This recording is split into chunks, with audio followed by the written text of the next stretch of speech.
નમસ્કાર વહાલા વિદ્યાર્થી મિત્રો, આજના આ વિડીયોમાં આપણે જોવાના છીએ ધોરણ 7 ગુજરાતી વિષયનું વાર્ષિક પરીક્ષા માટેનું મોસ્ટ આઈએમપી પેપર સોલ્યુશન. વિદ્યાર્થી મિત્રો, આજના આ વિડીયોમાં જોવાના છીએ, તો ખાસ તમારે આ વિડીયોને અંત સુધી જરૂરથી જોવાનો છે.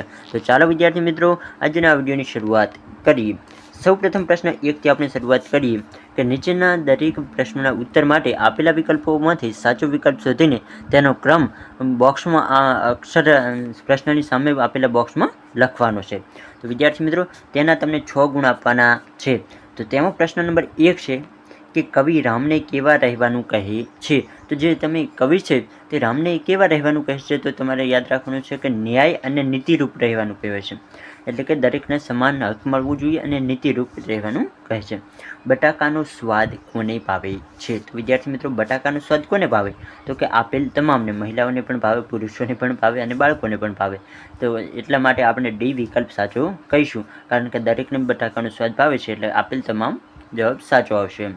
આગળ વધીએ. પ્રશ્ન નંબર 3 છે કે કવિ કોને બોલાવવા માટે શેરી વળાવી સજ્જ કરે છે? તો કોને બોલાવવા? તો કે રાજાને તો બોલાવવા માંગતા નથી, તેમના માતા પિતાને પણ નથી બોલાવવા માંગતા, તો તેમના સંતાનોને પણ નથી બોલાવતા. તો હરિ અને ઈશ્વર, હરિ જે ઈશ્વર કહી શકાય, તેમને જે કવિ છે તે બોલાવવા માંગે છે, તેમના માટે શેરી વળાવીને સજ્જ કરે છે. મોરલીનો નાદ ક્યાં ગાજે છે? તો વિદ્યાર્થી મિત્રો, તેમાં તમારે લખવાનું કે ગગનમાં. મોરલીનો નાદ ક્યાં ગાજે છે? તો કે ગગનમાં. આગળ વધીએ. પ્રશ્ન 5 છે કે મદીના શરીફ પહોંચ્યા પછી ખલીફા સાહેબ સીધા ક્યાં ગયા હતા? તો ક્યાં ગયા? તો કે રાજભંડારમાં. વિદ્યાર્થી મિત્રો, ખાસ યાદ રાખજો. 6થો પ્રશ્ન છે પોતાની ચારે બાજુ દિવાલો ચણી માનવ શું ઝંખે છે? તો પોતાની ચારે બાજુ દિવાલો ચણી માનવ શું ઝંખે છે? તો કે મુક્તિ ઝંખે છે. વિદ્યાર્થી મિત્રો, ખાસ યાદ રાખજો, મુક્તિ ઝંખે છે. આગળ જોઈએ. હવે વિદ્યાર્થી મિત્રો, તમારે યોગ્ય શબ્દ વડે ખાલી જગ્યાઓ પૂરવાની હશે. તે તમને 4 ગુણને પૂછવામાં આવતી હોય છે. તેમાં વિદ્યાર્થી મિત્રો, પ્રશ્ન નંબર 1 તમને પૂછવામાં આવ્યો છે કે અમે પલાણી ખાલી જગ્યા મેદાને સૌ પડશું. તો અહીં વિદ્યાર્થી મિત્રો તમારે લખવાનું કે પાણી પંથો. જો તમને આની આ ખાલી જગ્યા પૂછવામાં આવે તો તમે પાણી પંથો લખી શકો છો. અને ખાસ વિદ્યાર્થી મિત્રો, ઘણા વિદ્યાર્થીઓ એવું કહેતા હોય છે કે શું આ પેપરમાંથી જ બધા પ્રશ્નો આવે છે. તો ખાસ વિદ્યાર્થી મિત્રો જણાવી દઉં કે આ એક મોસ્ટ આઈએમપી પેપર સોલ્યુશન છે. તો આમાંથી ઘણા પ્રશ્નો આવી શકે છે, પરંતુ તમે એવું ના વિચારતા કે આમાંથી જ બધા પ્રશ્નો આવે છે. આમાંથી અમુક પ્રશ્નો એવા હોય જે આમ ખાસ પૂછાયેલા હોય છે. તો તમારા માટે એક આઈએમપી પેપર છે કે આ રીતનું પેપર આવશે અને આમાંથી અમુક પ્રશ્નો પૂછાઈ જતા હોય છે. પીળા પીતાંબર ખાલી જગ્યા જામાં પીળો તે પટકો રાજે છે. તો તેમાં વિદ્યાર્થી મિત્રો તમારે જરાક્ષી લખવાનું છે. દુઃખી છું કે કુદરત તણા ખાલી જગ્યાનું એક્ય ત્યાગે. તો તેમાં વિદ્યાર્થી મિત્રો તમારે સામે લખવાનું છે કે દુઃખી છું કે કુદરત તણા સામ્યનું એક્ય ત્યાગી. નાનકડી છોકરી પોતાના ખાલી જગ્યાથી વાછરડાને મોતના મુખમાંથી બચાવે છે. તો વિદ્યાર્થી મિત્રો, તેમાં તમારે લખવાનું કે નાનકડી છોકરી પોતાના બળથી વાછરડાને મોતના મુખમાંથી બચાવે છે. હવે જોઈએ વિદ્યાર્થી મિત્રો પ્રશ્ન નંબર 2, જેમાં તમને આપવામાં આવ્યો છે કે નીચે આપેલા પ્રશ્નોના એક વાક્યમાં તમારે ઉત્તર લખવાના છે. જે તમને શેમાંથી પૂછવામાં આવશે, ખાસ યાદ રાખજો, પદમાંથી. અને જો તમને પદ અને ગદ્યમાં ખબર ના પડતી હોય તો ખાસ જણાવી દઉં, પદ એટલે કે તો કે જે કાવ્ય હોય તેને શું કહેવામાં આવે? તો કે પદ.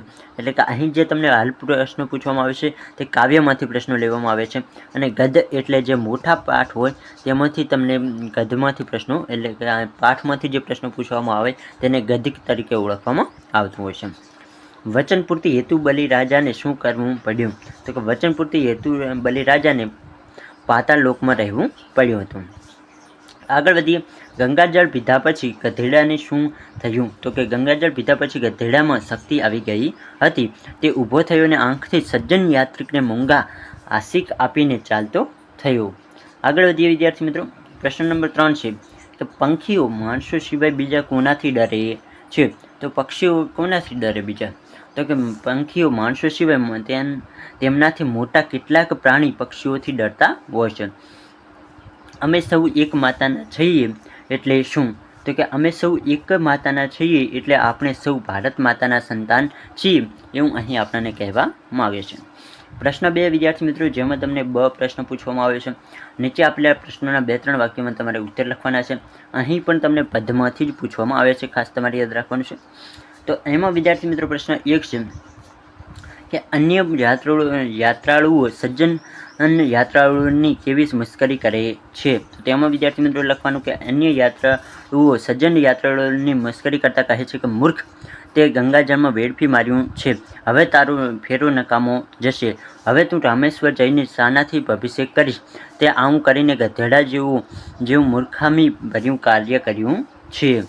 પછી વિદ્યાર્થી મિત્રો પ્રશ્ન 2 જોઈએ કે કવિ ભારતના લોકો માટે શું કરવા ઈચ્છે છે. તો જે કવિ છે તો ભારતના લોકો માટે શું કરવા ઈચ્છે છે, તો તેમાં તમારે લખવાનું કે કવિ ભારતના લોકો માટે આ પ્રમાણે કરવા ઈચ્છે છે કે કોઈનું પણ શરીર ઉઘાડું અર્થાત વસ્ત્રો વિનાનું ન રહે, કોઈ પણ ભૂખ્યું ન સર્વે અર્થાત અન્ન વગરનું ના રહે, બધા એકબીજા પ્રત્યે એક પ્રેમની લાગણી રાખે, લોકોમાંથી ઊંચ નીચનો ભેદભાવ દૂર રહે.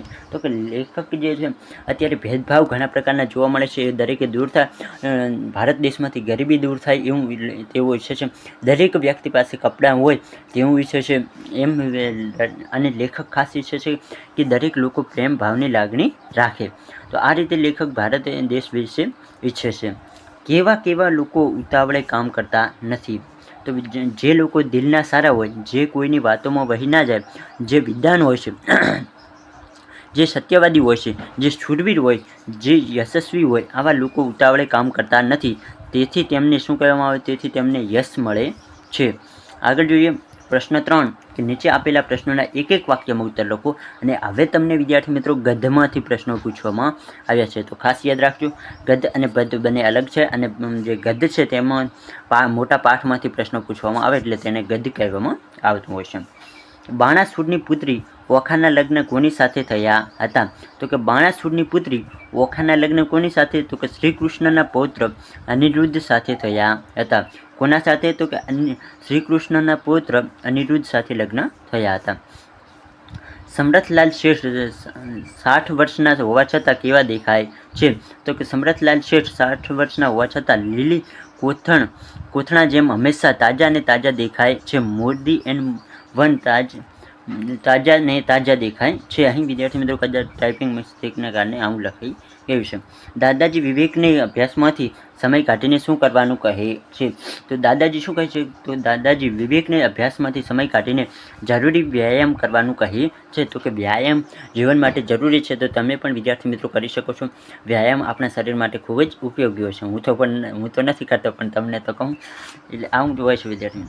દુર્યોધનને કૃષ્ણ સાથે કરેલી ધૃષ્ટતા અંગે કોણે નારાજગી વ્યક્ત કરી. તો વિદ્યાર્થી મિત્રો તેમાં તમારે લખવાનું કે દુર્યોધને કૃષ્ણ સાથે કરેલી ધૃષ્ટતા અંગે ભીષ્મ પિતામહ અને વિદુરે નારાજગી વ્યક્ત કરી હતી. હવે જોઈએ પ્રશ્ન નંબર 3 કે નીચે આપેલા પ્રશ્નોના 2-3 વાક્યોમાં તમારે ઉત્તર લખવાના છે, જેના તમને 6 ગુણ આપવામાં આવશે, અને અહીં પણ તમને ગદ્યમાંથી પ્રશ્નો પૂછવામાં આવશે, એટલે કે મોટા પાઠમાંથી પ્રશ્નો પૂછવામાં આવે છે. તો તેમાં પ્રશ્ન વિદ્યાર્થી મિત્રો એક છે કે બકુભાઈને સુરણવાળાનો સ્વભાવ કેવો લાગે છે અને શા માટે. તો તેમાં તમારે લખવાનું કે બકુભાઈને સુરણવાળાનો સ્વભાવ બટાકા જેવો લાગે છે. કેવો સ્વભાવ લાગે, તો કે બટાકા જેવો. બટાકો જેમ રીંગણ, દૂધી, કારેલા, સક્કરિયા, ટમેટા તેમજ વટાણા સાથે મિક્સ થઈ જાય છે, તેમ સુરણવાળા શેઠ પણ મળતા વડા મોટા માણસથી લઈને નાના સામાન્ય માણસ સાથે ભળી જાય છે. સ્ત્રીઓ, પુરુષો તેમજ બાળકો સૌમાં સુરણવાળા શેઠ માનીતા છે. તો કે બકુભાઈને સુરણવાળા નો સ્વભાવ કેવો લાગ્યો, તો કે બટાકા જેવો. પણ કેમ, તો કે એ દરેક લોકો સાથે હળીમળીને રહે છે, દરેક લોકોની સાથે એક સારી રીતે રહે છે, એટલા માટે તેમને એવો સ્વભાવ લાગે છે. બાળકોની ભૂખ મટાડવા ખલીફા સાહેબે શું કર્યું હતું. તો કે બાળકોની ભૂખ મટાડવા માટે ખલીફા સાહેબે બાળકોની ઘરેથી પરત મદીના શરીફ ગયા હતા. ત્યાં તેઓ સીધા રાજભંડાર ગયા. તેઓએ પ્રજાના ભંડારમાંથી કોઠારી પાસેથી લોટ, ગોળ, ઘી અને તરકારી શાકભાજી લીધા.